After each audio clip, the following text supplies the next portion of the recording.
Dia.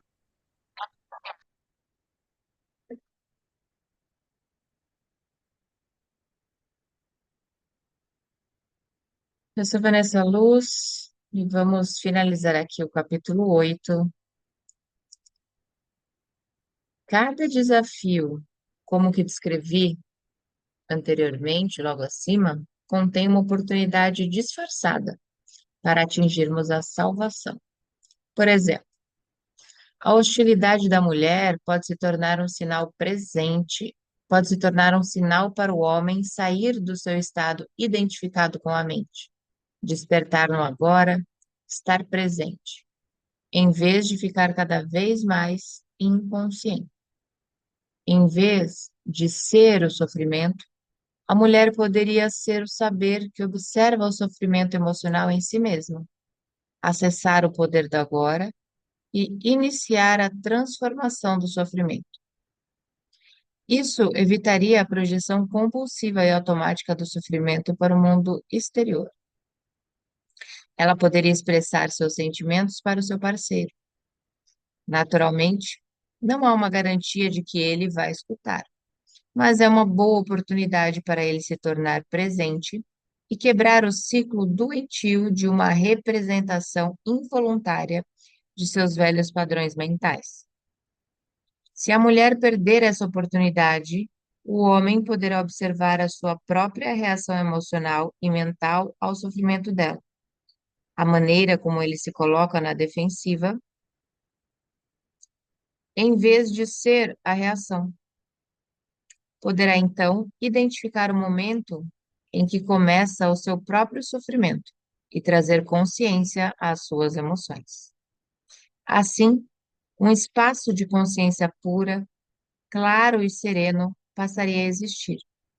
O saber, a testemunha silenciosa, o observador. Essa consciência não nega o sofrimento, e mais que isso, está além dele. Permite que o sofrimento aconteça ao mesmo tempo que o transforma. Ela tudo aceita e tudo transforma. A mulher poderia facilmente se juntar a ele nesse espaço, atravessando a porta que acabou de ser aberta. Por que as mulheres estão mais próximas da iluminação? Os obstáculos para a iluminação são os mesmos para homens e mulheres? São, mas com uma ênfase diferente. De maneira geral, é mais fácil para a mulher sentir e estar em seu corpo, e, portanto, ela está naturalmente mais próxima do ser e potencialmente mais próxima da iluminação do que o homem. Essa é a razão pela qual muitas culturas antigas instintivamente escolhiam figuras ou analogias femininas para representar ou descrever a realidade transcendental e sem forma. Eram vistas como o ventre que dá à luz todas as coisas, as sustenta e as alimenta durante a vida como forma.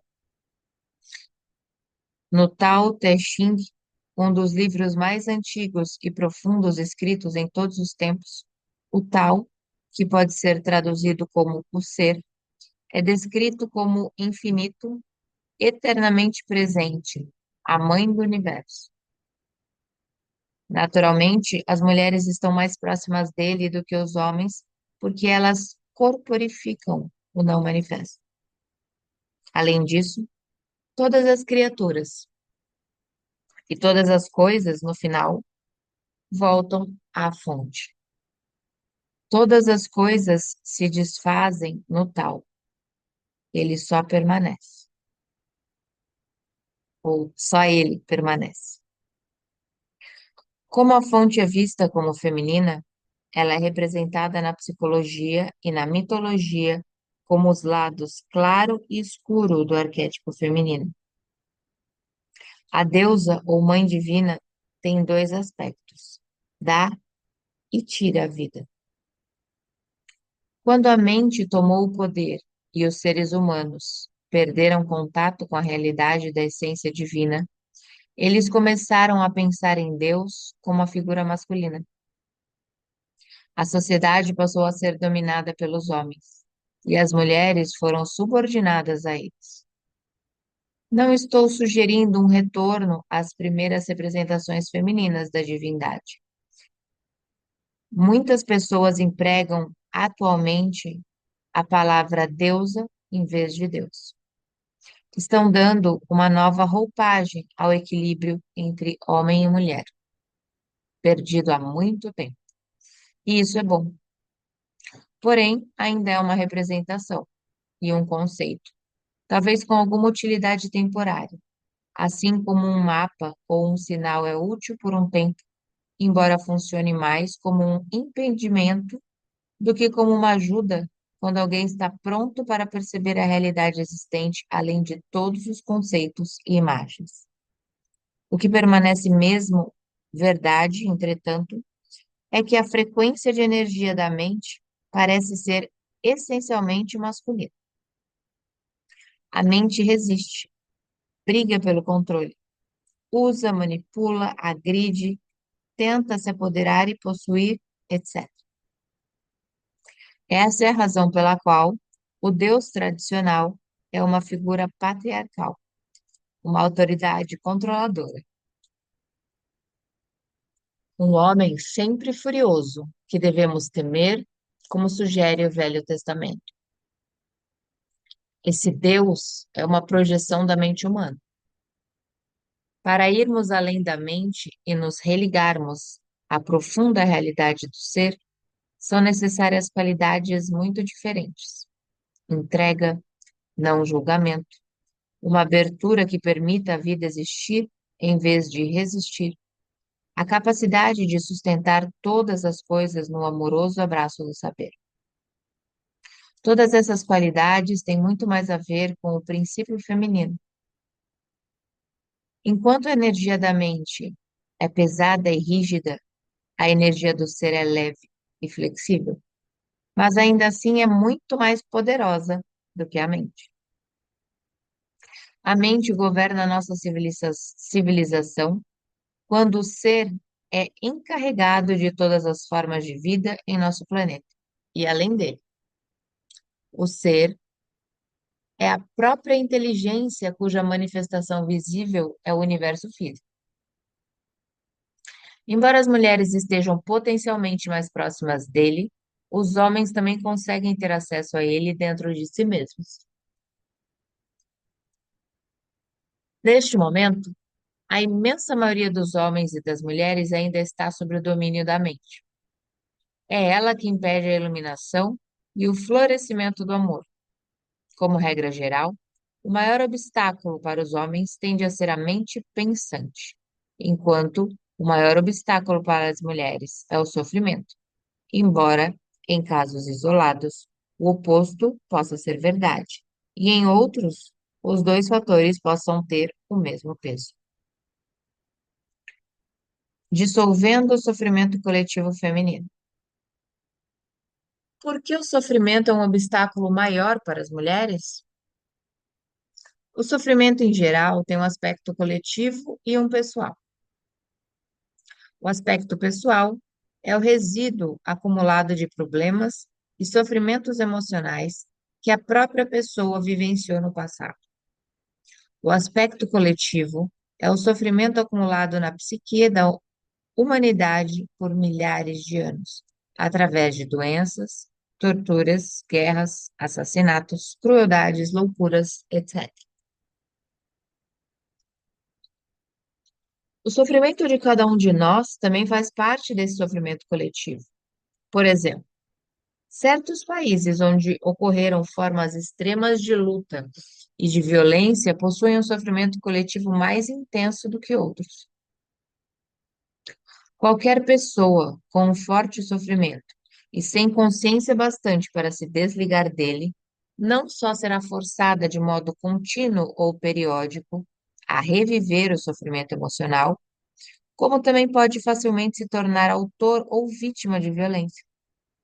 Por outro lado, essas pessoas também podem estar potencialmente mais próximas da iluminação.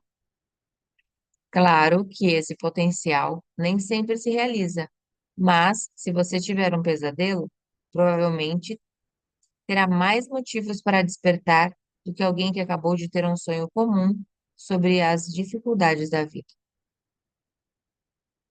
Além do sofrimento pessoal, cada mulher tem participação naquilo que pode ser descrito como o sofrimento feminino coletivo, a menos que ela esteja plenamente consciente.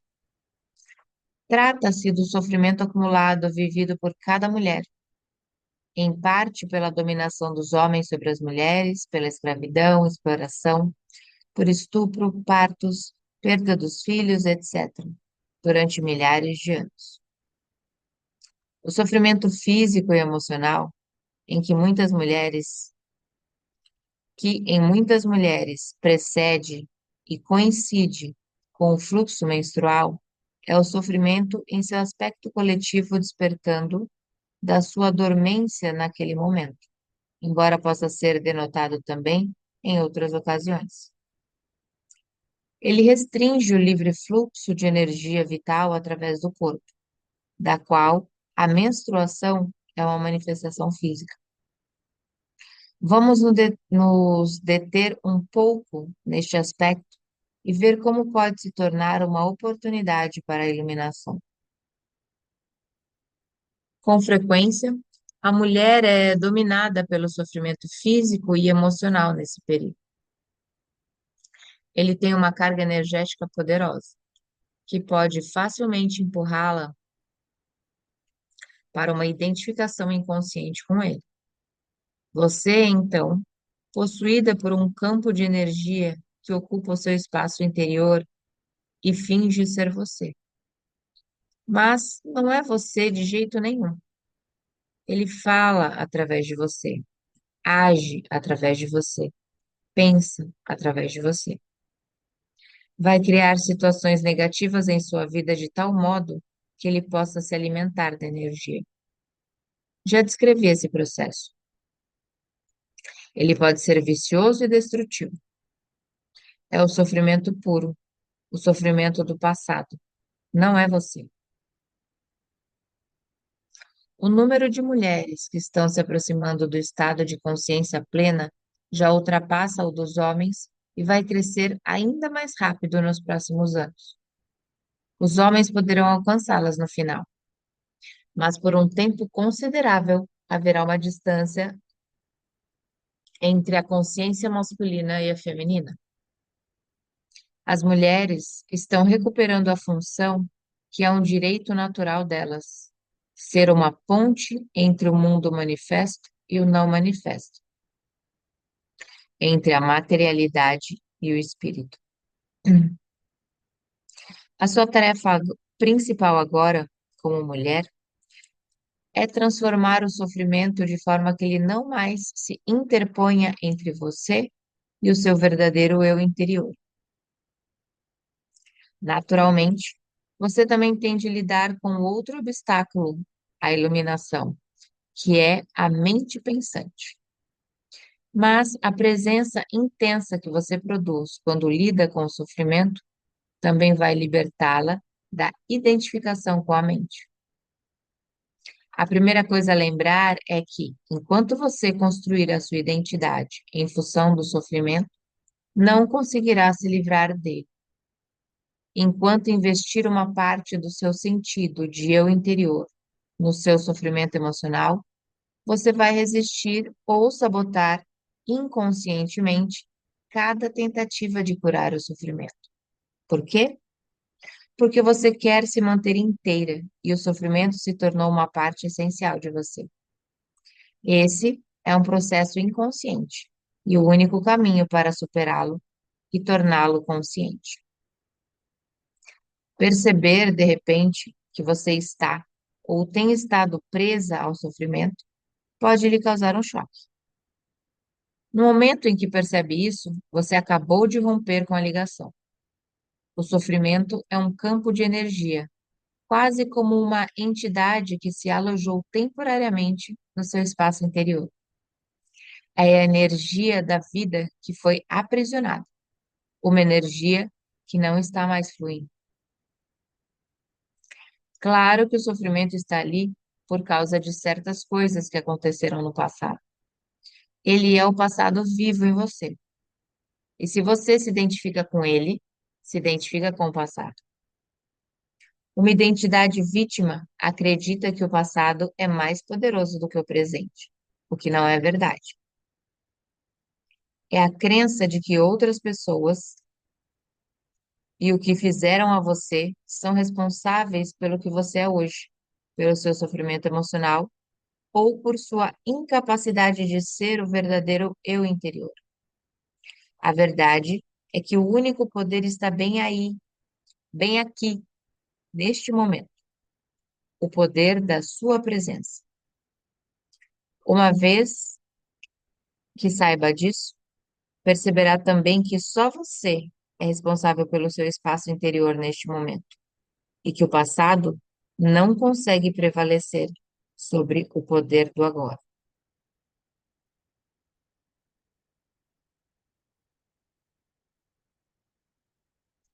Portanto, a identificação impede você de lidar com o sofrimento. Algumas mulheres, conscientes o bastante para abandonar a identidade de vítima no nível pessoal, ainda estão presas a uma identidade coletiva de vítima, que atribuem ao que os homens fizeram às mulheres. Elas estão certas, mas também estão erradas. Estão certas porque o sofrimento coletivo feminino é, em grande parte, decorrente da violência masculina infligida às mulheres, bem como a repressão dos princípios femininos por todo o planeta durante milênios. Estão erradas se extraírem o sentido do eu interior desse fato e, assim, se mantiverem aprisionadas em uma identidade coletiva de vítima. Se uma mulher continua agarrada à raiva, a ressentimentos ou condenações, ela continua agarrada ao seu sofrimento. Isso pode dar a ela um reconfortante sentido de identidade, de solidariedade com outras mulheres, mas a mantém escravizada ao passado e bloqueia um acesso integral à sua essência e ao poder verdadeiro. Se as mulheres se afastam dos homens, favorecem um sentido de separação e, portanto, um fortalecimento do ego. E quanto mais forte o seu ego, mais distante você está da sua verdadeira natureza. Assim, não use o sofrimento para criar uma identidade. Use-o, em vez disso, para a iluminação. Transforme-o em consciência. Uma das melhores épocas para fazer isso é durante a menstruação. Acredito que nos próximos anos, muitas mulheres irão atingir o estado de consciência plena durante esse período. Normalmente, esse é um tempo de inconsciência para muitas mulheres, porque são dominadas pelo sofrimento coletivo feminino. Entretanto, você pode reverter isso uma vez que tenha alcançado um determinado nível de consciência. E assim, em vez de se tornar inconsciente, você fica mais consciente.